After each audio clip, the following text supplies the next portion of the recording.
For some children in the adoption system, hearing the news that you'll be getting adopted soon is the best that they can hear. It can be a beacon of hope for some who have had their lives needlessly harsh and cruel. There's a level of trust that those children have to have for their new parent or parents to provide for them, to care for them, to love them as if they were their own biological children. For others, it's the exact opposite. That is the story of the Hart children. So today we have a really interesting case with Marie and we're going to talk about the Hart family murders and specifically about the entire adoption process and how it is that they came to have 6 children. So generally adoption is phenomenal. It gives homes to children in need, and then as well as for people who may not be able to have children for a lot of different reasons, and we'll get into that later, to be able to care and love for children. And I love that. The adoption and foster system is near and dear to my heart from experiences growing up. However, I think a big piece of this case that we're going to talk about is when the system fails you or fails the children, really, not the parents. And, as we go through this case, we'll be able to identify some opportunities in the operational processes that may have contributed to the outcome. Mm-hmm. Hello, my name is Lachey, and I'm here with my co host Marie, and welcome to Unmasking True Crime Misdeeds, a show where we look back on tragic moments in true crime to paint the scene in a different light. We try to remember that these people were more than just characters in storybooks, they were victims of unforgivably heinous acts. Today, we look at the case of the Hart family. Jennifer and Sarah Hart were the adoptive parents of 6 children. From oldest to youngest, those children were Marcus, Hannah, Devante, Jeremiah, Abigail, and Sierra. We will learn the tragic story of these children who found themselves in the hands of parents who should have been nurturing and loving them, but ended up being neither of those things. Jennifer Hart and Sarah Jungler, who later adopted Jennifer's last name, were both born in 1979 in South Dakota, just a few months apart. Raised about 200 miles apart from one another, the two seemingly had normal upbringings. No sources indicated any sort of turmoil in either of their childhoods. They would both end up at Northern State University, a public university in Aberdeen, South Dakota. Both women would distance themselves from their families during college and never resume frequent contact. Both families claimed that the distancing was no fault of their own as they both accepted their daughter's lifestyle choices. This is where they met and would eventually begin their relationship. They both studied elementary education. Sarah had a focus in special education and would graduate in 2002, while Jennifer never got her degree. The couple would date for many years, and in 2005, Sarah adopted her partner's last name, and in 2009, they were married in Connecticut. In 2004, they fostered an unnamed teen who went by the pseudonym of Lee for an interview. Lee was fostered sometime in the summer. Though some moments seemed odd, Lee recalled the time spent there didn't include any physical abuse or anything like that. Jennifer would butt heads with Lee from time to time, and the couple wouldn't let her leave the house unless it was to go to work or go to school. But all in all, the experience seemed normal to Lee. The couple planned to adopt siblings, and Jennifer and Sarah had told Lee that they would be the new siblings' big sister. The little family seemed to be all excited to be growing, and Lee was excited to have some younger siblings.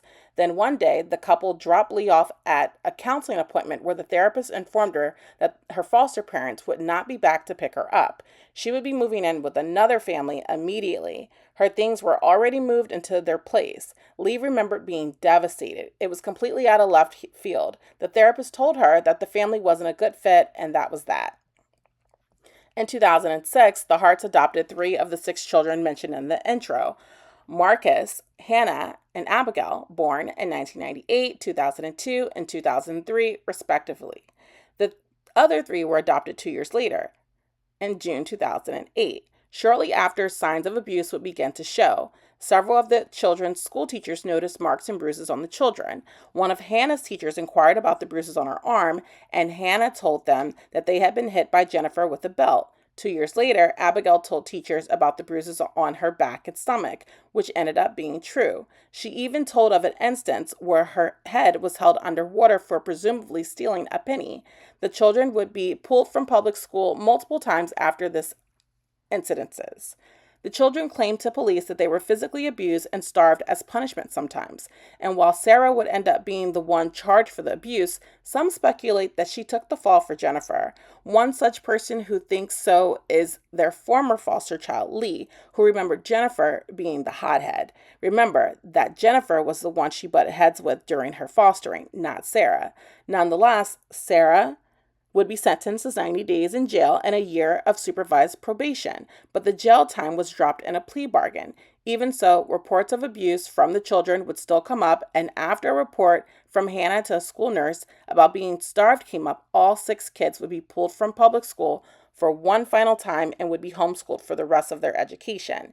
These reports of abuse would not stop at the kids either. The family had moved from Minnesota to Oregon in 2013, and Oregon authorities were informed about the history of abuse. Some people were subsequently questioned, including every family member and some family friends. Several family friends interviewed and recalled some disturbing things happening in what they would later be dubbed the Hart tribe. Some things mentioned from the children being required to raise their hands to speak, laughing at the dinner table was prohibited, and more instances of forced starvation as a form of punishment. It was brought to the authorities' attention that the children were seemingly terrified of Jennifer, which was in line with what Lee said about her being the temperamental one. Nonetheless, the investigation didn't lead to any actions being taken, and the authorities could not fully determine where the household was unsafe for the children to be living in, and so the 6 children would continue living there. Although behind closed doors, the family seemed to be hectic and dysfunctional due to Jennifer and Sarah's parenting. The outside world saw them as a happy family. They would go on trips together, and Jennifer would post photos on Facebook showcasing what seemed like a perfect family. All 6 kids and their 2 guardians, smiling ear to ear, occupied the majority of her feed. One such post said, "I'm a better human in every possible way for knowing that these children, they have been my greatest teachers." And contrary to the common notion that we can't choose our family, we absolutely can. We chose by loving, and that's worth celebrating every damn day. However, as we already know, the things that went on offline behind closed doors contradicted the sentiment that Jennifer presented online. Okay, so what really stands out to me in this first portion of the case, and as we get to know the background of Jennifer and Sarah, is that witness accounts say that they chose to isolate themselves from their families, and that both of their families, by all accounts, say they were supportive, they were loving, but as they get into the relationship, they start to pull away. And for me, that's a huge red flag of domestic abuse. Right. Many times the abuser tries to pull the abusee, the recipient of the abuse, away from their support system. Right. And when that happens, it makes the victim feel alone and isolated, which is similar to what happened with the children as well. You know, they took them out of the schools, so they limit their ability to actually report the abuse. They weren't in contact with their extended family, and they moved several times. So it makes it easier for the abuser to continue these behaviors, right? And then on top of that, their social media was a complete facade. I mean, their social media had beautiful family photos. I wish I could get my kids to take photos like that. Yeah, they had beautiful family photos. They went on trips, they explored, they went to farms, they went on road trips. Like, they just did so much. They had regular family photos in the house, and by all accounts, it looked as if nothing was wrong from the outside looking in.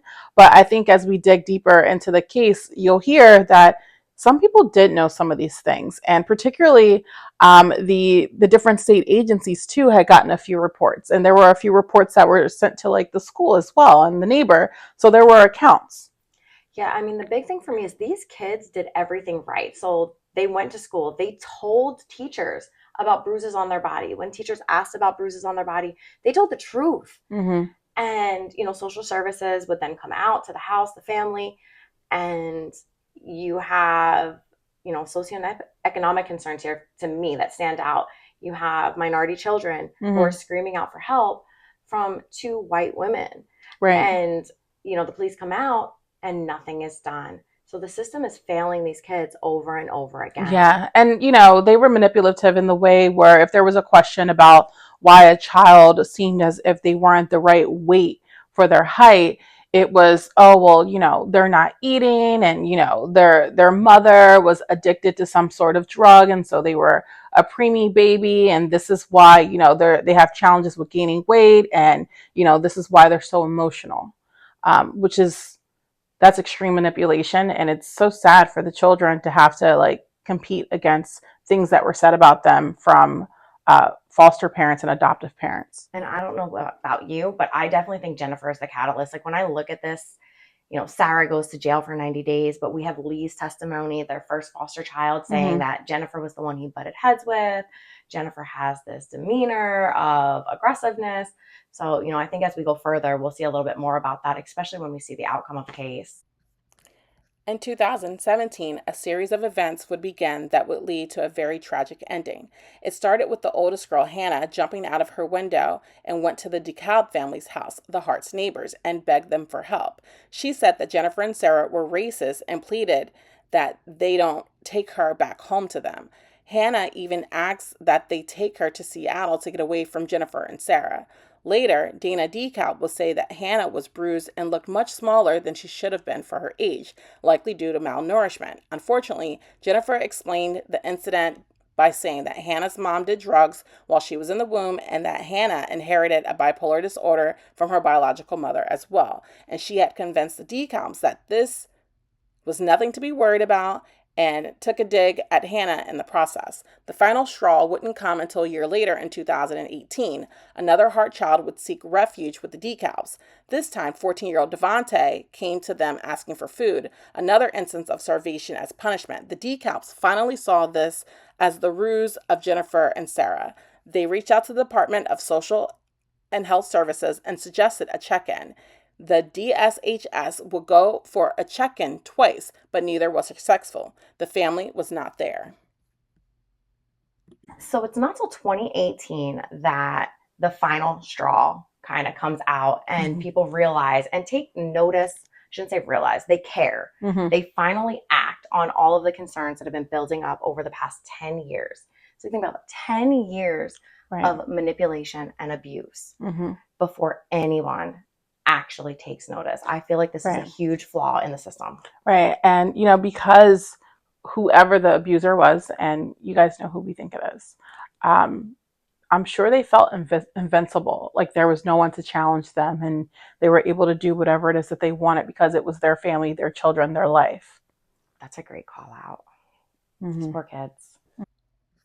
The Hart family had driven nearly 600 miles in 10 hours from their home in Woodland, Washington, to a county in California. Jennifer was driving and her blood alcohol content was over the legal limit. It was speculated that this was to give her the courage to go through with the horrific act that she was about to commit. The children were all either asleep or had high concentrations of Benadryl in their systems, rendering them semi-unconscious. Jennifer stopped at the edge of the cliff and then quickly floored the accelerator. On March 26, 2018, the family fell 100 feet down into the beach. All of the remains were found in or near the car except for Devontae's, although he was also pronounced dead. Sarah had made several frightening Google searches moments before plunging to the earth, including questions about how much Benadryl would be required to euthanize a 150-pound woman and no-kill shelters for dogs. So the crime portion of this really floors me. I look at this and you have Jennifer who has alcohol in her system, but everybody else has Benadryl in their system. And after the crime, when police start going through the phones, they see that right before the crash and the final moments, Sarah Googles how much Benadryl it would take to euthanize or to take down a 150-pound woman, which is how much Jennifer weighed, and no kill shelters for her dog. I really think that Sarah was having regrets. I don't think this was her plan. I lean back into what I first said about Jennifer manipulating, abusing, and taking control of this situation. They say that so many survivors of suicide say that in the final moments, they have the realization of like, oh my God, I want to live. I don't want to do this. And I think that's what Sarah was doing. I think she was having a final moment of, I want out. I need to protect my family. Or at the least, she wanted to protect herself and her dog. And she wanted out of this situation. Yeah, and what's interesting with Jennifer only having alcohol in her system and not the Benadryl, that means she was more in control. So you wouldn't normally think that someone that is inebriated and under the influence of alcohol would have more control. But if you guys remember when we all take Benadryl for allergies and things like that, it really knocks you out. So if we're looking at who had more control over the situation, it was the person fueled on alcohol. Yeah, alcohol gives you, beer goggles, muscles, like you're confident, at least, at a point. Whereas Benadryl, I'm knocked out. Right. I mean, even the next day when I wake up, I'm just kind of like, oh, what happened last night? Mm-hmm. Yeah. And I think the skid marks on the car, you can just kind of tell that she accelerated right before she went over. So there wasn't any stopping. So even if Sarah had these doubts and these second guesses, she must have been incapacitated in a way to where she couldn't physically challenge the driver. Yeah.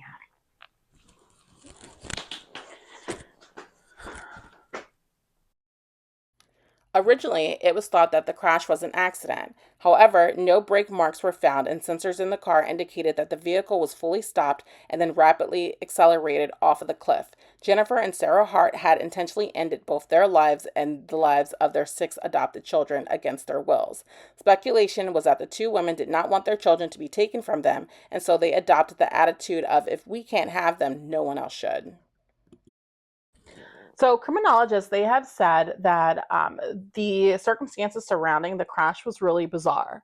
So a lot of times family annihilators, they use different methods to harm those that are intimate in their lives. And there's a difference between male and female annihilators. Yeah, big difference in their motive. Yeah, very different. So, male annihilators, they're usually fueled by rage and anger. And this is because they might feel the pressure of financial strains. They may be going through a divorce or estrangement. So, their fuel is different. They're more apt to more violent tendencies like physical violence. Whereas female annihilators, they're usually fueled by mental illness and instability with their emotional well-being. So this could actually lend to the fact that they were actually fearing losing custody over their children, which is really high on a study that was conducted that said that 7 out of 40 female annihilators, that is their number one fear, and that is why they then harm their family.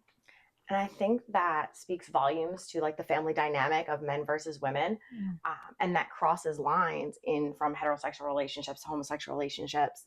And I think that it's a big piece because, and I love all your call outs because we know that right before this incident took place, the world started to unravel for the Hart family. And this picture perfect family with their picture perfect photos and outings, it was all crumbling. The facade was done. Yeah, and so if we think about female annihilators, harming their family because they fear that their family is being deconstructed right before their eyes, that was the case here. So there were reports to Children Family Services. There were reports from neighbors. Their friends are calling them out, yeah, I'm sure. and there were school reports, and this has been their family for 10 to 12 years, and maybe someone couldn't handle it and they decided to move forward with this. Also, we can take into accountability that there was a lot of abuse that was happening too. So mental abuse, and maybe they weren't actually mentally capable of overcoming these thoughts. So it's the thoughts were perceived or imagined that they would lose their kids, and it may not have been the actual reality. But because mentally, they were suppressed by the battery that was happening, it seemed very real. Nearly a year after the crash, it would be legally determined that Sarah and Jennifer were to blame for the deaths of the children, and they would posthumously be found guilty. A sheriff within the county admitted that oversights and negligence within the system were partially to blame for the events that transpired. He admitted that there were times that it should have been determined that the kids were in an unsafe family and they should have been taken away. So, some things that have come up during this case is that how these children ended up in the care of Jennifer and Sarah, how they ended up in the foster system. And 3 of the children had a very loving aunt, um, with some financial hardships. And in this situation, those financial hardships are what prevented her from getting custody of her family. Right. And you have, when you go into the foster system, I know, I've talked about this before, there's a stipend, for lack of a better term, that parents, adoptive parents, fostering parents get when they have children in their care. It can be up to $1,600. Mm-hmm. So, but for a family member to take custody, they don't get that same financial support. Right. And they also have to pay for like an advocate. So you clearly have access to like a public defender, but an advocate is one that's going to push the needle into your direction, and they'll give the adoptive and the foster families that advocate to support them through the entire process. They'll pay for court fees, and like Marie was saying, the stipend monthly is going to cover, it's between 800 and like $1,600. You get more if they have special needs. You get more if they are like the age of babies and toddlers. You get more if they are challenged teenagers. And then on top of that, you get stipends for daycare and clothing, and you get the health care. So the adoptive family, they receive more benefits to care for the children versus the aunt. She has to prove that she has the resources to take care of the children. It's impossible. And moving towards adoption, whether it's family or not, is so pricey. Yeah. We looked into it, and the average cost of adoption is $50,000 in the United States. Yeah. So that puts some really clear boundaries on who can adopt and who can't adopt. Yeah, and if you think about any of the mothers that may have wanted custody over their children again, right? So they're up against the system. So now not only do they have to fight what other like criminal cases that they might have, anything else that's going on in their case file in order to even get their children back, but now they have to prove that they're stable, and the family that they're competing with, they're already made stable because the state is funding their stability. And then add to the fact that these two women also had some sort of job or career. So not only did they have the resources from the state, they even more padded their financial stability by working. And on paper, they were the picture perfect couple. Whereas the 6 children in their custody, their backgrounds, their families' backgrounds, it wasn't stable. But nobody's life is perfect. Mm-hmm. So that could really hit any of us. Yeah, I mean, and we can lean into it just a little bit, right? So, the LGBTQ plus community, they are strong advocates for fostering and adopting children, which is amazing. We have children in the system that need loving homes, and we have a group of people that may be biologically challenged, or they haven't gotten to the space to where they can afford the processes required to beat those biological challenges to have children, and there are children available for love and care, right? So they clearly have a higher percentage of couples or individuals that foster or adopt versus heterosexual individuals or couples. Yeah. So they're really first in line. There's a ton of advocacy programs, there's a ton of benefits just because of the class that they're in. And then coupled with the children already have their state protected resources that are going to be given to them. So it makes it really challenging to compete in that arena when you're the family and you do not have any resources at all. Yeah, I think for me, it's a heartbreaking part of the process that there's more resources into how do we get these children into new homes than there is in how do we, help their families move forward and support them. And there are resources in some states, but it's state by state. Mm-hmm. You have to qualify. Um, and, there's studies out there that also say that kids do better when they are surrounded by people that look like them, Mm-hmm. which in this case, these children were removed from their families who looked like them, these Black and brown children, and put into a family with this white couple, which is great. Like, I'm totally all for it. I don't think there's like a problem with that, but I do think that it just speaks volumes. And, a lot of these cases that we keep seeing really lean into these socioeconomic differences. Yeah, so I think at this moment we would have like a call to action for you guys. If you're familiar with adoption and fostering, we would love to hear your experience in the comments because I think it varies. I mean, there are so many great situations, and then there are others that do not work out so well. Like, I have a cousin, and she was adopted from my aunt when she was a baby, and she's still with the family. She's loved and she's cared for, and she has a great life, and that's within the family. And so I feel like there's so many ways that this can go, but I also have, acquaintances that were adopted and they were fostered and their lives were Different. they were different, right? And I think a part of that, I know we've kind of lumped fostering and adopting into one, but there is a difference. Mm-hmm. Fostering is very much an urgent situation when a child comes into the system. And I think that's where the process is really broken. And these two women did adopt all 6 of these children.